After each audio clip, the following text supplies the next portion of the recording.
Dikhianati saat jadi tulang punggung, di tahun 2026 aku kembali sebagai pemilik sistem yang memecat mantan suamiku. Tahun 2026 bukan zamannya lagi pakai perasaan. Kamu itu sudah usang, Maya. Kecerdasan buatan sekarang jauh lebih menarik dan efisien daripada istri yang cuma bisa mengurus dapur dan mengeluh lelah. Kalimat dingin itu diucapkan suamiku di depan selingkuhannya, seorang wanita karir ambisius yang bekerja di perusahaan teknologi ternama. Aku diceraikan tepat saat aku baru saja menjual ginjalku secara kiasan, bekerja siang malam sebagai freelance coder demi membayar hutang judi kriptonya yang mencapai miliaran. Aku dibuang seperti perangkat lunak versi lama yang tidak lagi punya nilai jual. Tapi dia lupa satu hal.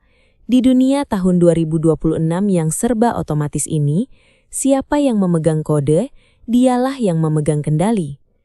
Dia tidak tahu bahwa sistem kecerdasan buatan, AI, yang baru saja dibeli perusahaannya seharga ratusan juta dolar, sistem yang akan menentukan siapa karyawan yang layak dipertahankan dan siapa yang harus dipecat secara otomatis, adalah sistem yang aku ciptakan di kamar kos sempitku setelah ia mengusirku.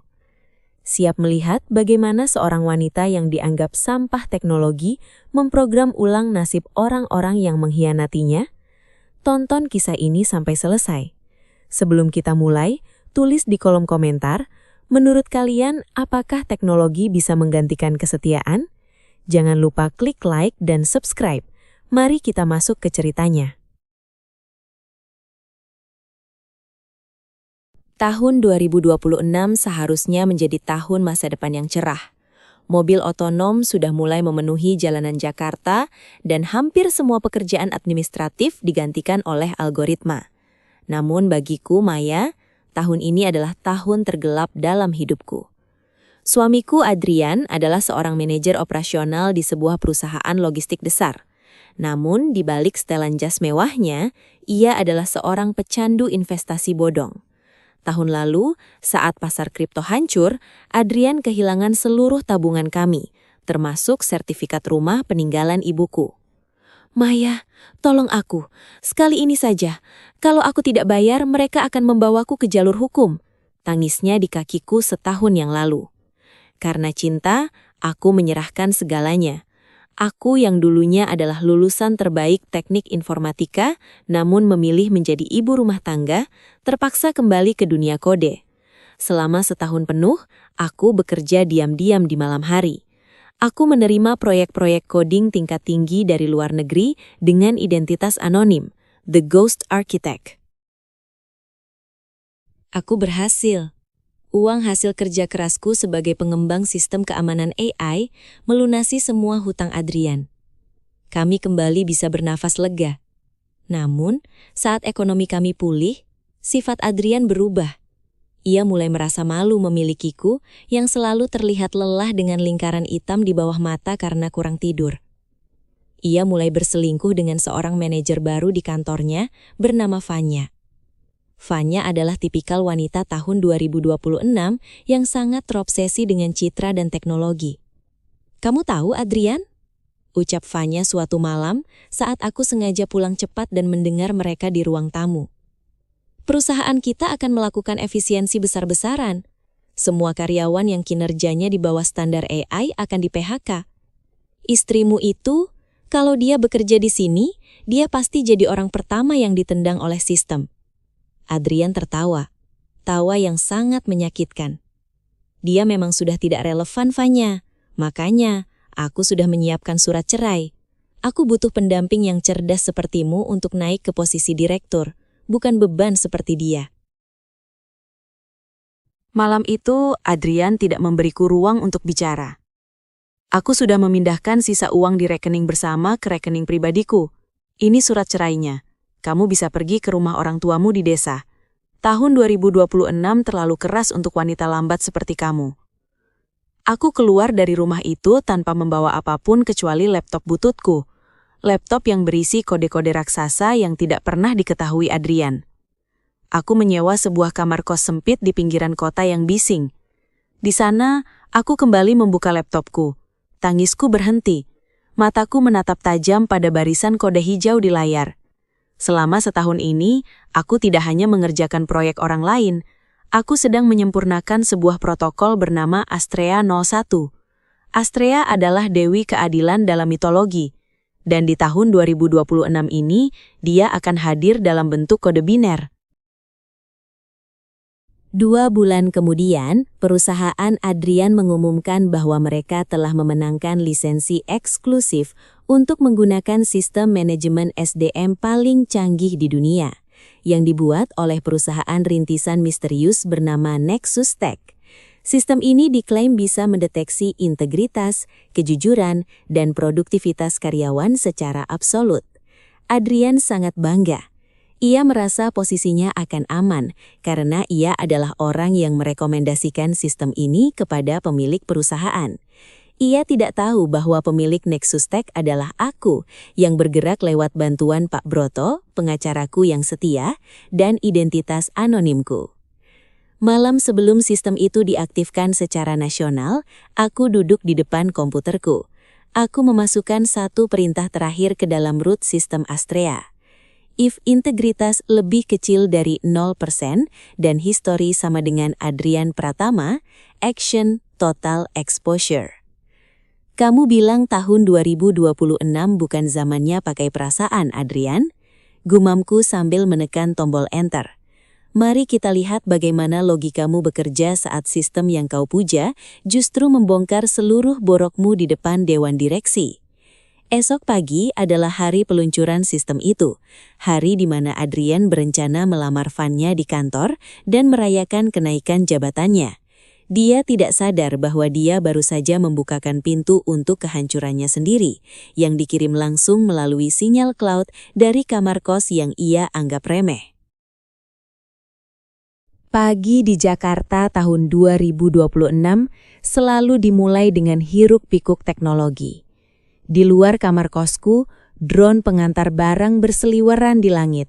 Sementara di layar hologram besar di pusat kota, iklan-iklan tentang efisiensi kerja terus berputar. Aku duduk di depan meja kayu rapuh, kontras dengan layar monitor mutakhir yang terpampang di depanku. Jari-jariku menari di atas papan ketik, melakukan pemantauan terakhir pada sistem Astrea 01 yang baru saja diaktifkan di server pusat perusahaan Adrian. Hari ini adalah hari besar bagi Adrian. Dari penyadapan kamera sirkuit kantor yang telah kutembus, aku bisa melihatnya mengenakan setelan jas abu-abu metalik yang sangat mahal. Mungkin dibeli dari sisa uang tabunganku yang ia curi. Di sampingnya, Vanya tampak bersinar dengan gaun merah yang mencolok, siap memberikan presentasi tentang bagaimana sistem AI baru ini akan membersihkan perusahaan dari karyawan-karyawan yang tidak produktif. Mereka berdua tampak seperti pasangan penguasa masa depan. Mereka tidak tahu bahwa di balik antarmuka yang elegan dan grafis yang memukau dari sistem tersebut, terdapat jantung yang telah aku program untuk mengenali pengkhianatan. Hadirin sekalian, Dewan Direksi yang terhormat. Suara Adrian menggema di ruang konferensi high-tech itu. Selamat datang di era baru. Hari ini, Duta Mega Logistik tidak lagi mengandalkan penilaian subjektif manusia yang penuh bias. Dengan sistem Astrea ini, kita akan melihat transparansi total. Siapa yang bekerja, siapa yang mencuri, dan siapa yang layak menjadi pemimpin, semuanya akan terungkap dalam hitungan detik. Adrian tersenyum lebar ke arah kamera. Ia merasa sangat aman. Di matanya, ia telah memalsukan semua laporan kinerja selama 1 tahun terakhir. Ia merasa telah menghapus semua jejak pengalihan dana perusahaan ke rekening pribadinya untuk menutupi hutang judinya. Di layar besar, grafik-grafik mulai bermunculan. Satu persatu nama karyawan muncul dengan skor integritas masing-masing. Beberapa staf administrasi mulai pucat saat skor mereka berwarna kuning, yang berarti mereka dalam pengawasan. Lihatlah efisiensinya, bisik Adrian pada CEO perusahaan yang duduk di baris depan. Sistem ini bahkan bisa melacak niat buruk melalui pola transaksi dan komunikasi internal. Aku yang memantau dari kejauhan hanya tersenyum dingin. Benar, Adrian, sistem ini memang bisa melacak niat buruk, termasuk niatmu. Gumamku pada layar monitorku. Proses audit otomatis terus berjalan. Tiba-tiba, layar berubah menjadi warna merah menyala. Sebuah tanda peringatan berbunyi di seluruh gedung. Sistem Astrea mendeteksi adanya anomali finansial tingkat tinggi. "Oh, sepertinya kita menemukan ikan besar," ujar Adrian dengan nada bercanda, belum menyadari bahwa lubang itu sedang mengarah padanya. Siapa karyawan malang ini yang berani mencoba meretas sistem keuangan kita? Fanya mencoba menekan tombol bypass untuk mempercepat hasil, tapi sistem itu menolak perintahnya. Akses ditolak. Protokol keadilan aktif. Bunyi suara robotik dari speaker ruangan. Tiba-tiba, sebuah foto muncul di layar raksasa. Bukan foto karyawan rendahan, melainkan foto profil Adrian Pratama yang bersanding dengan data transaksi kripto ilegal setahun terakhir. Suasana ruangan seketika menjadi sunyi senyap, jenis kesunyian yang mencekik sebelum badai besar datang. Grafik menunjukkan dengan sangat detail, aliran dana dari kas perusahaan masuk ke dompet digital anonim, lalu berpindah ke situs judi internasional, dan sebagian lagi digunakan untuk menyewa apartemen mewah atas nama Fanya. Ini pasti kesalahan sistem, teriak Adrian. Wajahnya yang tadi ceria kini berubah menjadi pucat pasi. Keringat dingin mulai membanjiri dahi dan lehernya. "Fanya, matikan sistemnya, sekarang." Fanya mencoba dengan panik mengetikkan kode akses. Namun layar justru menampilkan log percakapan rahasia mereka berdua di aplikasi pesan terenkripsi yang mereka pikir tidak bisa ditembus. Di sana, tertulis dengan jelas rencana Adrian untuk menceraikan istrinya, aku, agar bisa lebih bebas menggunakan uang perusahaan bersama Fanya. Seluruh dewan direksi berdiri. CEO perusahaan menatap Adrian dengan pandangan yang mengerikan. "Jadi, ini sistem transparansi yang kamu bicarakan, Adrian? Sangat transparan. Bahkan kami bisa melihat bagaimana kamu menyebut kami sebagai tua bangka yang mudah dibohongi di pesan pribadimu dengan Fanya." "Pak, itu fitnah. Sistem ini diretas. Seseorang ingin menjatuhkan saya." Adrian berteriak histeris. Suaranya melengking penuh ketakutan.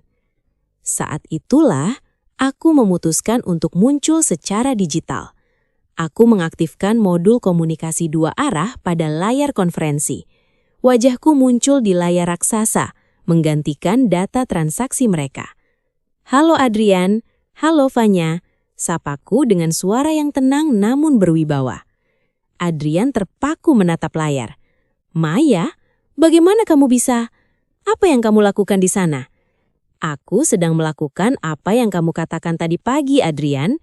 Aku sedang memberikan efisiensi," jawabku. "Kamu bilang aku usang dan tidak relevan. Tapi kamu lupa, orang yang kamu anggap hanya bisa memasak ini adalah orang yang menulis setiap baris kode dari sistem yang sedang menghakimimu saat ini." Fanya berteriak, "Kamu gila, Maya. Kamu merusak perusahaan ini." "Tidak, Fanya. Aku justru menyelamatkannya dari parasit seperti kalian," balasku tajam. "Adrian, sistem Astrea baru saja mengirimkan laporan lengkap ini ke Direktorat Jenderal Pajak dan Kepolisian Unit Kejahatan Siber secara otomatis 5 menit yang lalu. Di tahun 2026, hukuman tidak perlu menunggu lama." Pintu ruang konferensi terbuka. Petugas keamanan perusahaan dan beberapa polisi yang sudah menunggu di lobi segera masuk. Adrian mencoba lari, namun kakinya lemas. Ia tersungkur di lantai marmer yang dingin, persis seperti posisi saat aku memohon padanya agar tidak menjual rumah ibuku. "Maya, tolong aku. Aku akan kembali padamu. Aku akan berubah," teriaknya sambil diseret keluar oleh petugas. Fanya juga tidak luput. Sebagai kaki tangan dalam penggelapan dana, ia pun ikut diborgol. Kesombongan yang mereka bangun di atas reruntuhan hidupku kini rata dengan tanah dalam waktu kurang dari 30 menit. Setelah layar mati dan ruang konferensi kosong, aku bersandar di kursi kosku. Nafasku terasa berat. Kemenangan ini seharusnya terasa manis, tapi ada rasa pahit yang tersisa. Bukan karena aku masih mencintai Adrian, tapi karena aku menyadari betapa murahnya harga sebuah kesetiaan di mata pria itu. Namun, air mataku tidak jatuh lagi. Aku menutup laptopku. Hari ini aku membuktikan bahwa di tahun 2026, teknologi memang tidak punya perasaan, tapi ia bisa diprogram oleh tangan yang terluka untuk menegakkan keadilan yang paling presisi. Teleponku berdering. Itu dari Pak Broto, pengacaraku. "Maya, selamat. Dewan Direksi baru saja menghubungiku. Mereka tidak hanya ingin mempertahankan sistem Astraya, mereka ingin bertemu dengan pemilik sah Nexus Tech. Mereka ingin menawarkan posisi Direktur Teknologi kepadamu." Aku menatap keluar jendela, ke arah lampu-lampu Jakarta yang berkelap-kelip. "Katakan pada mereka, Pak Broto, aku akan datang. Tapi kali ini, aku akan datang dengan syarat. Tidak ada lagi toleransi untuk siapapun yang menganggap manusia hanya sebagai data yang bisa dibuang." Pembalasanku bukan hanya tentang menghancurkan Adrian. Pembalasanku adalah tentang membangun kembali martabatku di dunia yang kejam ini. Dan besok, aku akan melangkah masuk ke kantor itu bukan sebagai mantan istri yang terbuang, tapi sebagai penguasa baru dari masa depan yang pernah mereka rampas dariku. Jakarta, Januari 2026. Hujan rintik-rintik turun membasahi kaca gedung pencakar langit Nexus Tech Tower. Aku berdiri di lantai 50, menatap pantulan diriku di kaca jendela yang luas. Aku tidak lagi mengenakan daster yang kusam atau kaos yang penuh noda kopi karena begadang mengerjakan proyek freelance. Kini, aku mengenakan setelan smart suit berwarna biru gelap yang terintegrasi dengan asisten digital pribadi. Hari ini adalah genap 1 bulan sejak peristiwa penghakiman digital itu. Dunia teknologi masih membicarakan tentang keruntuhan mendadak Adrian Pratama dan Vanya, yang kini menjadi studi kasus nasional tentang bagaimana AI bisa digunakan untuk membongkar kejahatan kerah putih. Sebelum memulai rapat umum pemegang saham, aku memutuskan untuk melakukan satu hal yang sudah lama aku tunda. Aku mengunjungi pusat penahanan siber kelas 1. Di sana, Adrian ditahan sambil menunggu persidangan akhirnya. Ruang kunjungan itu sangat futuristik. Kami dipisahkan oleh kaca tebal yang bisa memproyeksikan data secara real-time. Saat Adrian muncul, hatiku tidak lagi bergetar karena cinta ataupun benci. Yang ada hanyalah rasa hambar. Adrian tampak sangat hancur. Rambutnya yang dulu selalu tertata rapi dengan pomade mahal, kini terlihat acak-acakan. Matanya cekung dan ia mengenakan seragam oranye dengan barcode pelacak di lengannya. "Maya?" Suaranya terdengar melalui sistem audio intercom yang jernih. "Kamu datang. Aku tahu kamu tidak akan benar-benar membiarkanku membusuk di sini. Tolong cabut laporannya. Gunakan pengaruhmu di Nexus Tech untuk membersihkan namaku." Aku menatapnya datar. "Adrian, kamu masih belum mengerti juga? Di tahun 2026, data tidak bisa berbohong. Namamu bukan aku yang mengotori, tapi kamu sendiri. Sistem Astraya hanya membacakan apa yang sudah kamu tulis melalui perbuatanmu. Tapi kita punya sejarah, Maya, 10 tahun. Apa itu tidak ada artinya dibanding kode-kode biner itu?" Teriaknya frustasi memukul kaca pemisah. 10 tahun itu sangat berarti bagiku, Adrian. Tapi bagimu, 10 tahun itu hanya masa tunggu sampai kamu menemukan perangkat lunak yang lebih baru dan cantik, seperti Vanya. Balasku tenang. "Oh, bicara soal Vanya, dia baru saja menandatangani kesepakatan dengan jaksa. Dia akan memberikan kesaksian penuh untuk memberatkanmu agar hukumannya dikurangi. Ternyata pendamping cerdas yang kamu pilih itu juga punya logika bertahan hidup yang sangat efisien."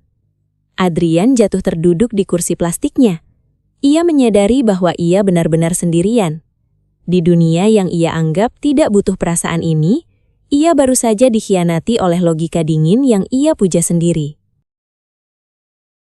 Setelah meninggalkan pusat penahanan, aku kembali ke kantor. Rapat umum pemegang saham berjalan dengan sangat lancar. Dewan direksi memberikan kepercayaan penuh kepadaku sebagai CEO baru. "Ibu Maya," ucap salah satu pemegang saham utama. Apa rencana Ibu selanjutnya untuk Astrea 01? Banyak perusahaan luar negeri yang ingin membeli sistem ini untuk memantau karyawan mereka. Aku berdiri, mengaktifkan proyektor hologram di tengah ruangan.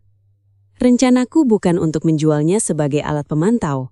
Mulai hari ini, Astrea akan dikembangkan menjadi sistem perlindungan hak pekerja. Sistem ini tidak hanya akan melacak kesalahan karyawan, tapi juga akan melacak ketidakadilan perusahaan. Jika ada perusahaan yang tidak membayar lembur, melakukan diskriminasi, atau memecat sepihak tanpa alasan yang logis, Astrea akan secara otomatis melaporkannya ke otoritas hukum. Ruangan itu hening. Mereka tidak menyangka bahwa aku akan menggunakan teknologi ini untuk membela orang-orang kecil, orang-orang yang dulu seperti aku. Tahun 2026 mungkin adalah tahun di mana mesin mendominasi. Lanjutku dengan tegas.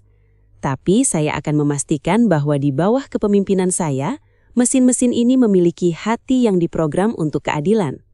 Kita tidak akan membiarkan ada lagi orang yang dibuang hanya karena dianggap usang oleh ambisi orang lain. Malam harinya, aku kembali ke rumah lama ibuku yang berhasil aku beli kembali dari pelelangan bank. Rumah itu kini sudah direnovasi, namun aku tetap mempertahankan pojok ruangan tempat aku dulu duduk meringkuk mengerjakan kode Astrea di tengah tangisan.